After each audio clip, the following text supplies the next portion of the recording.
Merci Corinne, et je pourrais témoigner au quotidien en tant que salarié de ce groupe que ça fait changer des choses vraiment dans des dimensions très concrètes, mais ce n'est pas l'objet de cette soirée. Et on va passer tout de suite au premier temps d'échange maintenant sur le cadre réglementaire, des lois, des règlements, des directives.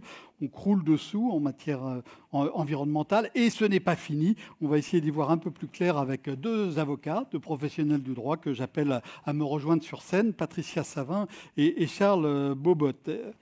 On va commencer avec vous, Charles. Voilà, il y a des micros. Vous dirigez un cabinet Bégia que vous avez monté il y a 6 ans, qui comprend maintenant asseyez-vous, qui comprend maintenant plus de 30 avocats. Vous travaillez beaucoup sur le droit immobilier. Mais avant de nous parler de ça, comment vous ressentez l'évolution générale du droit sur ces questions environnementales et comment ça s'articule avec l'économie? Tout d'abord, en tant qu'avocat, on est impliqué dans une cause et la cause de la RSE, je l'avais eue dès mes études. J'avais fait 2 mémoires sur le sujet et à l'époque, la RSE, c'était un sujet qui était de droit élitiste, moqué et c'était un droit mou. Depuis, ce droit s'est répandu, il s'est diffusé et il s'est durci. Avant de parler de RSE, on parlait beaucoup de corporate governance, de gouvernement d'entreprise, parce qu'il y avait eu des scandales aux États-Unis, c'était les affaires Enron, WorldCom, il y avait des sujets de risque de conflit d'intérêts, de rémunération des dirigeants, et ça avait abouti à l'élaboration de nouvelles normes de gouvernance, d'audit et de comptabilité. Seulement, la gouvernance d'entreprise, la corporate governance, c'était surtout le sujet des actionnaires. C'était comment rendre le pouvoir aux actionnaires versus les dirigeants, parfois qui est dans certaines sociétés cotées. C'était surtout le sujet des sociétés cotées d'ailleurs. Eh bien, il y avait des croisements, on retrouvait les mêmes dirigeants dans toutes les sociétés cotées et ça pouvait paraître problématique. Donc c'était un sujet élitiste puisque ces sociétés cotées, quand c'est venu en France avec la loi NRE, il y avait l'obligation de publier un rapport dans lequel on s'engageait à suivre un certain nombre de mesures qui allaient au-delà de la loi. Donc soit on devait faire ce rapport, soit on devait justifier pourquoi on n'avait pas fait ce qu'on avait dit. C'était le fameux comply or explain. Ces bonnes pratiques, selon les mauvais esprits, relevaient parfois plus du greenwashing parce que les actions qui étaient entreprises autour de cette politique RSE, eh bien, parfois il y avait un investissement financier qui était plus fort dans la communication que dans les actions elles-mêmes.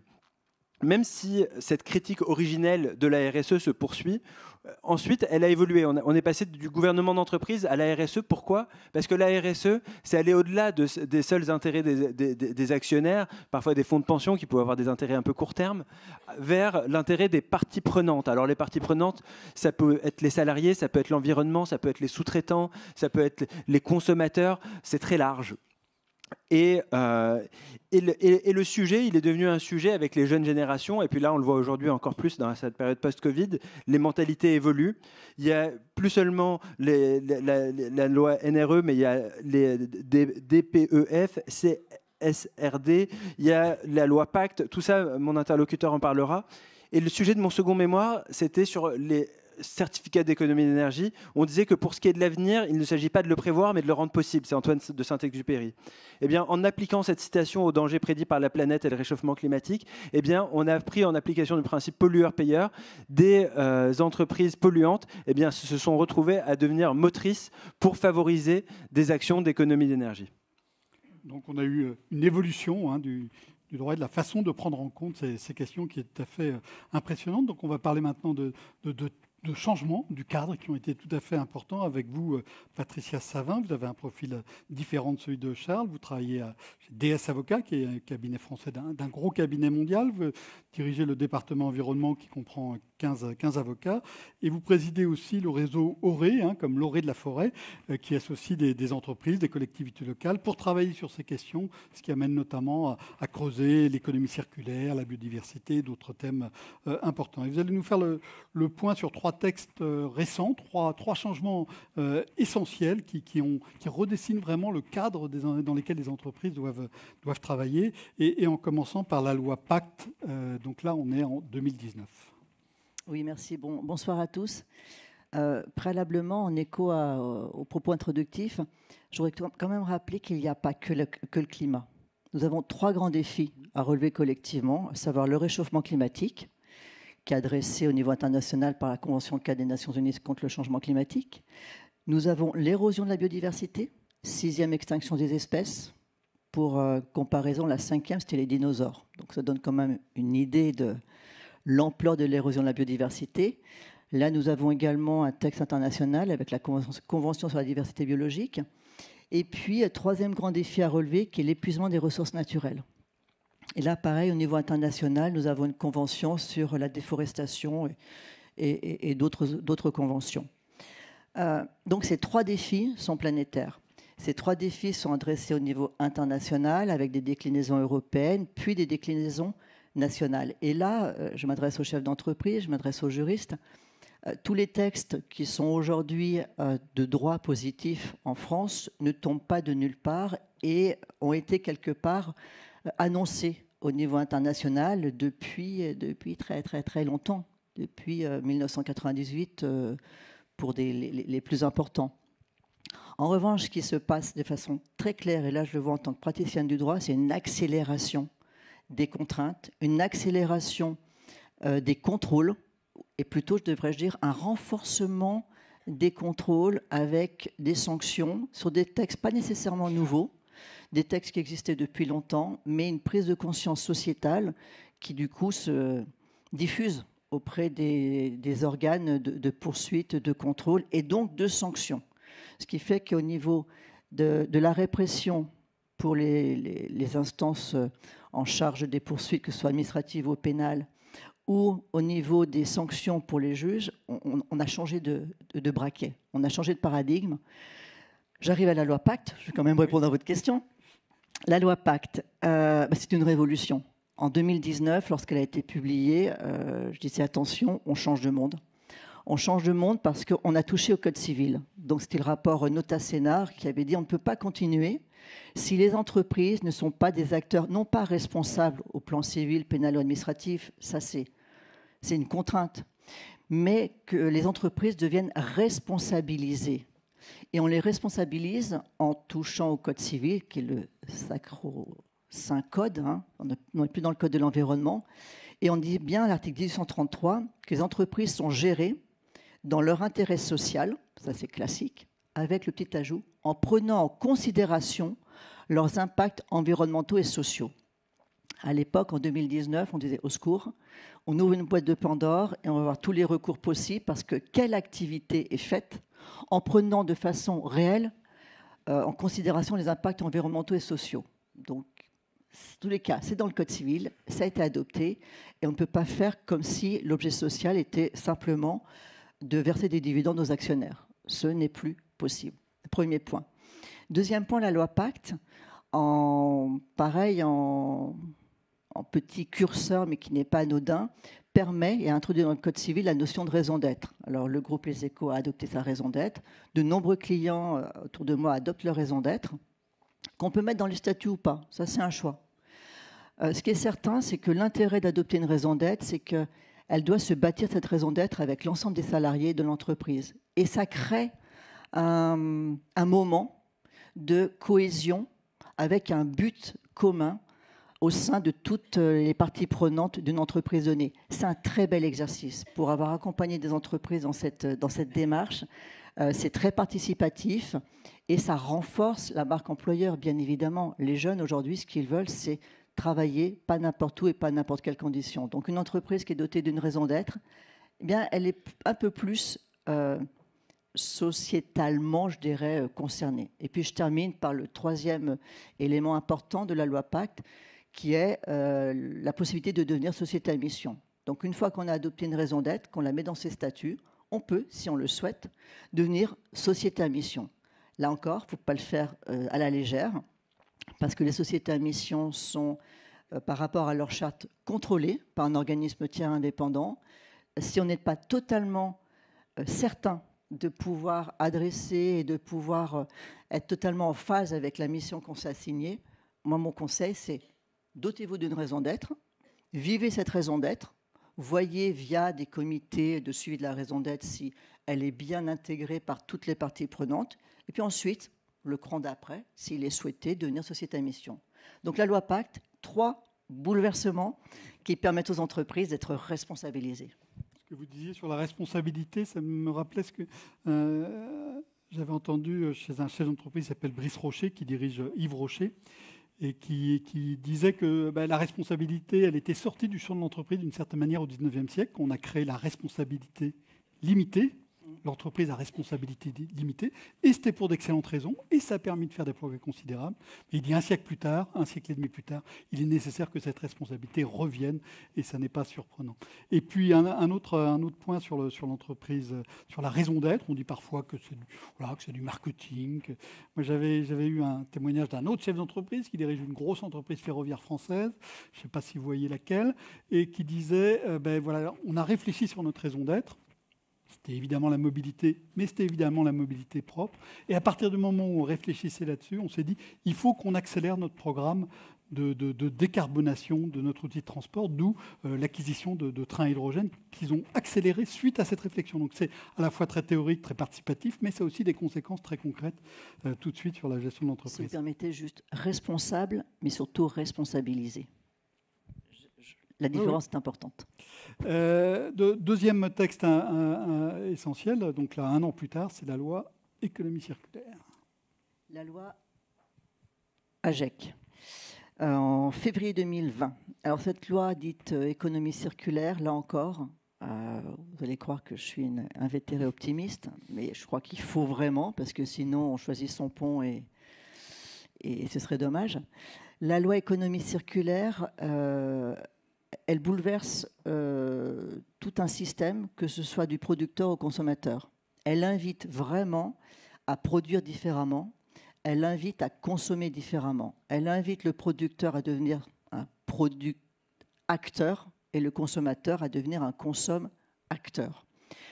Donc je ne vais pas dérouler la loi économie circulaire, mais quelques exemples. Elle impose pour les producteurs de prévoir à l'avenir un indice de durabilité, de réparabilité. On ne peut pas décliner cet indice de durabilité et réparabilité sans avoir réfléchi en amont à son produit. Et aujourd'hui, j'accompagne de nombreux grands groupes industriels, producteurs qui se disent, bon, cette loi, elle rentre en vigueur, elle a été adoptée, les décrets d'application ne sont pas encore tous publiés, mais on voit bien ce vers quoi elle tend. Et elle tend vers une obligation pour le producteur de penser différemment sa production et d'être plus dans une logique d'éco-conception. Et si on est dans de l'éco-conception, ça veut dire qu'au niveau de l'épuisement des ressources naturelles, on ne pourra pas faire comme si on n'avait pas conscience que je fais de la déforestation n'importe où, n'importe comment, en écho à la table ronde qui suit.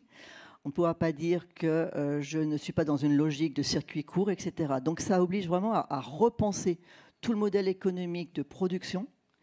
C'est un challenge formidable.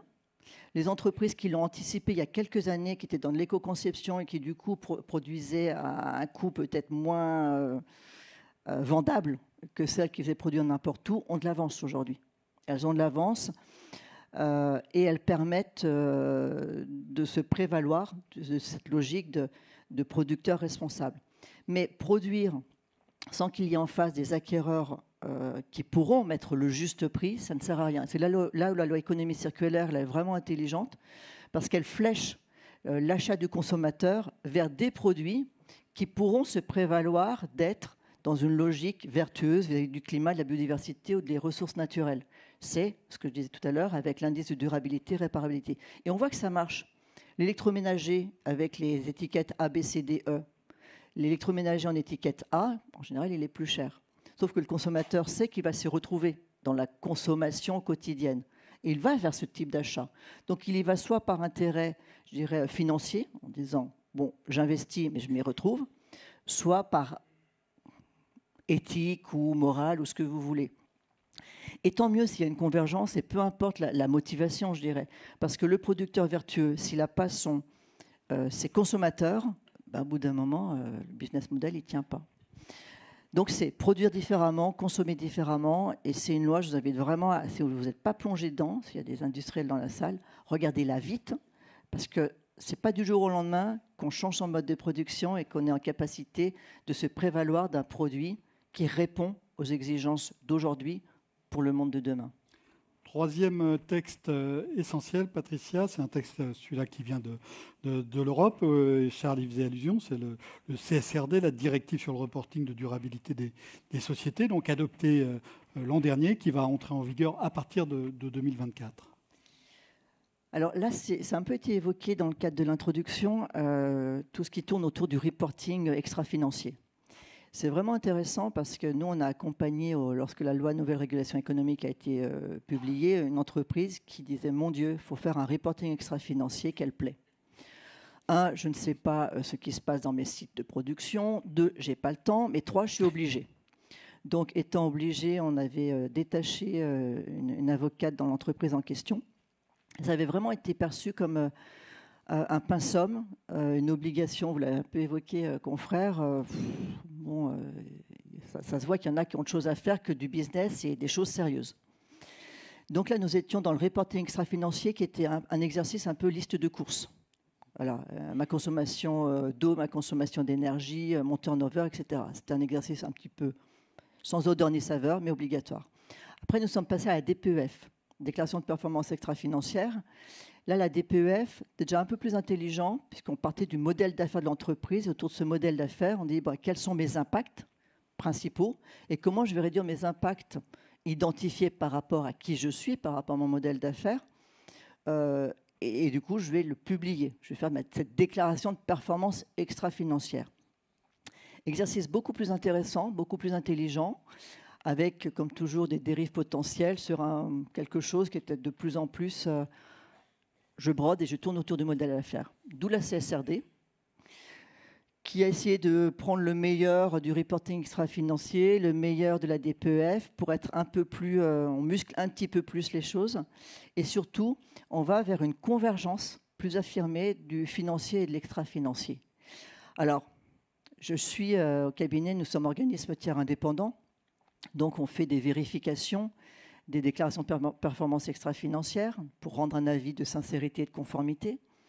Je peux témoigner que pour les entreprises, tous les 2-3 ans, il faut qu'elles changent leur façon de rédiger leur rapport extra-financier. On est passé d'un reporting extra-financier à une DPEF et demain à un rapport de durabilité. Eh bien, là où je me disais, mon Dieu, elles vont être découragées, elles vont jeter la RSE à la poubelle en disant, j'en peux plus. Ce que j'ai intégré, ce que j'ai mis en place en termes de méthode sur une DPEF, eh bien, la CSRD me dit que c'est plus ça, que c'est autre chose. Et puis en plus, on me demande de m'intéresser à la taxonomie verte. Donc j'identifie la part de mon chiffre d'affaires qui va adresser les enjeux climat. Et bien, là où c'est vraiment intéressant, c'est qu'elles ont compris, les entreprises, que cet exercice, c'est un outil de pilotage. Et elles le font bien volontiers, bonne humeur, et avec l'envie d'être acteurs de ce changement. Donc, la loi pousse, mais les acteurs économiques sont présents pour faire rimer économie avec écologie, et c'est vraiment intéressant. Merci de ce témoignage encourageant. Charles, donc concrètement, dans le secteur où vous travaillez le plus, l'immobilier, c'est un domaine où on a de la réglementation, en veux-tu, en voilà, et où on a évidemment des changements sur les questions environnementales qui sont extrêmement importants. Comment ça se passe? Comment le changement de ce cadre amène, par exemple, les copropriétés à changer, ou bien aussi les loueurs, les bailleurs, comme on dit en langage juridique? Oui, mais le sujet, il concerne particulièrement le bâtiment. D'ailleurs, le rapport du GIEC publié lundi indique que le bâtiment est l'un des 2 secteurs qui peut avoir le plus d'impact, avec 66% de potentiel de réduction des émissions de gaz à effet de serre d'ici 2050. Alors, le sujet, il a fait couler beaucoup d'encre dernièrement, puisque dans les rapports entre les bailleurs et les preneurs, on a d'abord le bail d'habitation, dans lequel il y a certains logements qui peuvent devenir indécents, c'est-à-dire qui sortent carrément du marché locatif. Et de l'autre, on a les rapports entre les bailleurs et les preneurs à bail commercial, dans lequel on a des annexes environnementales, un DPE tertiaire et l'obligation de se déclarer sur une plateforme Opérata. Donc je suis venu avec mon associé Emmanuel Chavance qui traite ce type de sujet et la question, c'est d'avoir, quand on est avocat, c'est de se poser la question des sanctions. Et ici, on a des sanctions qui sont très typiques de la RSE. Par exemple, il y a le name and shame, c'est-à-dire que la personne qui ne va pas se déclarer va figurer sur une liste qui va donner honte à l'entreprise, qui peut être un grand groupe, et c'est ces sanctions particulières qu'on peut avoir, puisqu'il y a des objectifs ambitieux, puisque le dispositif éco-énergie vise à réduire de 60% la consommation d'ici à un horizon 2060, avec des différentes étapes. Et on va avoir en effet là-dessus des relations entre bailleurs, preneurs, mais également syndics.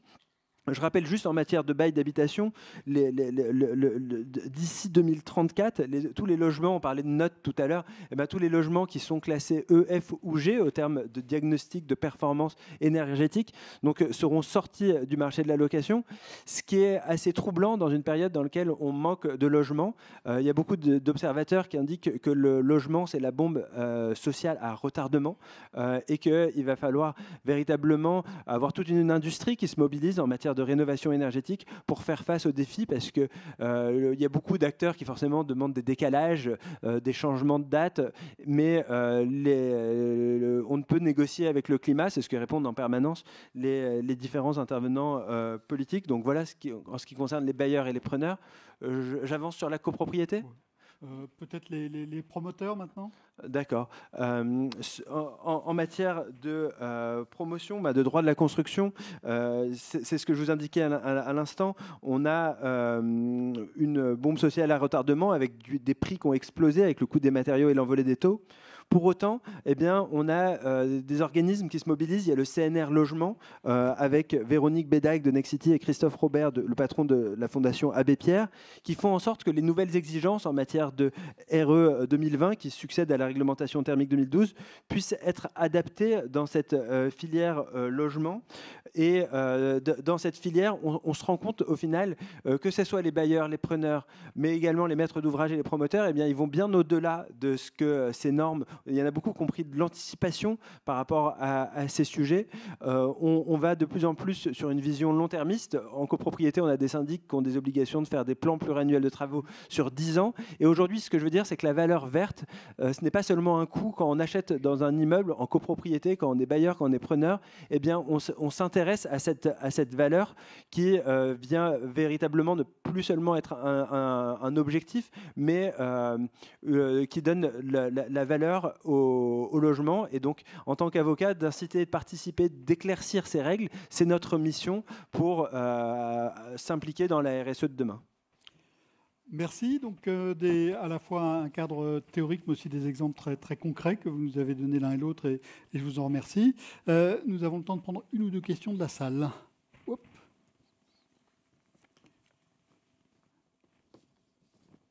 Alors, personne ne se lance. Je sais que c'est toujours compliqué la première fois, mais ensuite on n'arrive plus à arrêter. Oui, évidemment, témoignage, récit, contradiction, indignation, enthousiasme, espoir. Rien de tout ça dans la salle, je suis un peu surpris tout de même. Oui, on va vous apporter un micro. Merci de vous présenter, d'être concise.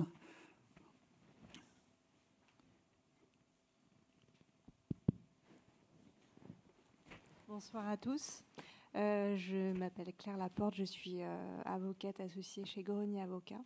Je m'intéresse beaucoup effectivement aux problématiques environnementales. Et j'avais justement une question pour Charles Bobot, pardon, excusez-moi, justement sur la copropriété, parce que c'est vrai que c'était un sujet que vous vouliez aborder, et voir un petit peu quels sont les moyens d'action qu'on peut avoir dans une copropriété pour éventuellement agir sur les nouvelles questions environnementales, et comment on peut faire avec des règles de copropriété, c'est quand même pas évidente, et comment on peut faire et quels sont les leviers d'action. Donc j'espère que ma question est suffisamment claire. Oui, merci. Je crois. Charles ? Oui, très clair. C'est vrai que le sujet pourrait déborder. On dit que la copropriété brûle du gaz, brûle de l'énergie, mais on regarde dehors. Donc concrètement, comment faire pour agir en copropriété alors qu'on est sur des processus de décision assez longs avec des assemblées générales qui vont voter, et on va avoir un plan. Ensuite, l'année d'après, on va avoir un diagnostic. Donc il y a surtout l'objectif, c'est de prendre en compte, quand on parle de RSE, des parties prenantes, donc d'échanger avec les conseillers syndicaux, d'échanger avec les copropriétaires pour se rendre compte que si jamais on ne prend pas les mesures qui sont nécessaires, et ça on le voit aujourd'hui avec le bouclier tarifaire, parce qu'avec l'envolée du prix de l'énergie, eh bien, il y a beaucoup de copropriétés qui n'ont pas bénéficié de ce bouclier et qui se sont retrouvées à avoir des budgets qui ont été multipliés par 2, par 3, voire même qui ont bloqué la consommation, qui ont coupé le chauffage parce qu'ils n'en pouvaient plus. Donc on est face à des copropriétés qui peuvent être exsangues et qui n'ont pas forcément les moyens de financer ces travaux de rénovation énergétique en copropriété. Les solutions, ça fait longtemps qu'on les connaît malheureusement. C'est des travaux d'isolation, ça va être parfois de bien mobiliser tous les dispositifs d'aide aussi, de certificats, MaPrimeRénov'. On a énormément un maquis d'aide qui sont à disposition. Donc les prendre, les utiliser, utiliser les dispositifs d'individualisation des frais de chauffage, des robinets thermostatiques, de mettre en place des ampoules LED avec des consommations plus durables. Donc il y a énormément de méthodes, il y a même des solutions de financement un peu modernes, par exemple la surélévation qui peut permettre de financer, grâce à l'intervention d'un promoteur, des travaux qui vont payer ces travaux de rénovation énergétique. Donc il y a une diversité de solutions, mais pour ça, il faut d'abord un engagement et mobiliser toutes les parties prenantes pour avancer sur ces sujets. Juste, oui, Patricia. Il y a une instance qui est vraiment intéressante, c'est l'ALEC. Les agences locales d'économie d'énergie, je sais plus, j'ai plus l'acronyme, sont un petit peu des guichets uniques qui peuvent aider les propriétaires, les copropriétaires sur tous ces travaux énergétiques. Et voilà, j'invite vraiment à ne pas hésiter à recourir aux ALEC, A-L-E-C. Merci du message. Est-ce qu'il y a une autre question? Oui, madame. On va vous apporter un micro aussi.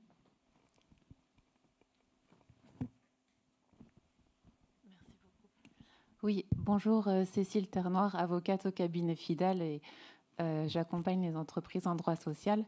Je voulais juste apporter une toute petite nuance sur l'idée générale qu'en impulsant la RSE au sein de l'entreprise, on va tout de suite apporter une cohésion au sein de l'entreprise. Moi, ce que j'ai pu observer, c'est que cette cohésion n'est pas immédiate parce que si je change ma manière de fonctionner, ça veut dire que je vais demander à mes salariés potentiellement des changements, eux aussi, dans leur manière de travailler. Et ça peut impliquer des changements de rythme de travail. J'insiste oui. pas spécialement. Changement de lieu de travail. Si par exemple je dis télétravail, il y en a, en fait, ils n'aiment pas le télétravail. Etc. Ou manière de travailler, moins de papier. Moi, personnellement, moins de papier, ça m'a demandé un effort. Et vous, d'ailleurs, j'imagine sur la scène, c'est pareil. Et du coup, cette cohésion doit se travailler.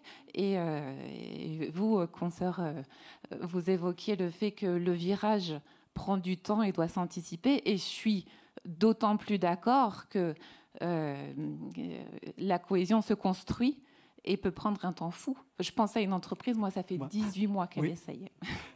Alors, voilà. Moi, c'est vrai, je n'arrive pas encore à me passer complètement du papier.